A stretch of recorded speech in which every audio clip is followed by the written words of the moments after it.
Hello everyone, কেমন আছো সবাই? আজকে তোমাদের সাথে জলপাইগুড়ির আরও একটি খুব সুন্দর পুজো মণ্ডপের ভিডিও শেয়ার করব। আজ ছিল কালী পুজোর শেষ রাত, মানে ওই ভাইফোঁটা দিন রবিবার।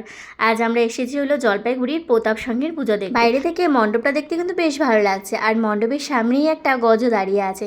চলো এবার আস্তে আস্তে ভেতরে যাই, ভেতরে গিয়ে পুজো মণ্ডপটা আমিও দেখি আর তোমাদেরকেও দেখাই। কালী পুজোর 4টা দিনও কীভাবে দেখতে দেখতে কেটে গেল না বুঝতেই পারলাম না। কি সুন্দর প্রত্যেক দিন ঘুরতে যেতাম, কি ভালো লাগতো না।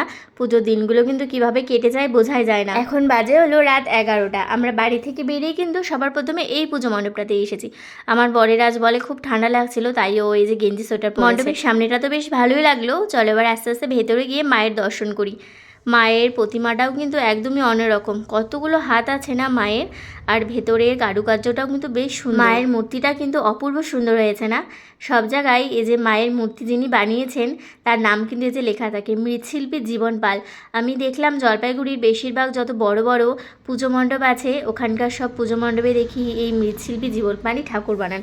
সত্যি উনি খুবই ভালো ঠাকুর বানান। আমি আগেও দেখেছি আমাদের জলপাইগুড়িতে বেশিরভাগ পুজো মণ্ডপই ওনার ঠাকুর, সে দুর্গা পুজো হোক চাই কালী পুজো। ছোটোখাটোর মধ্যে বেশ সুন্দর পুজো করেছে কিন্তু, তাই না? পুজো মণ্ডপের ভিডিওটি তোমাদের কেমন লাগলো অবশ্যই কিন্তু জানিয়ে।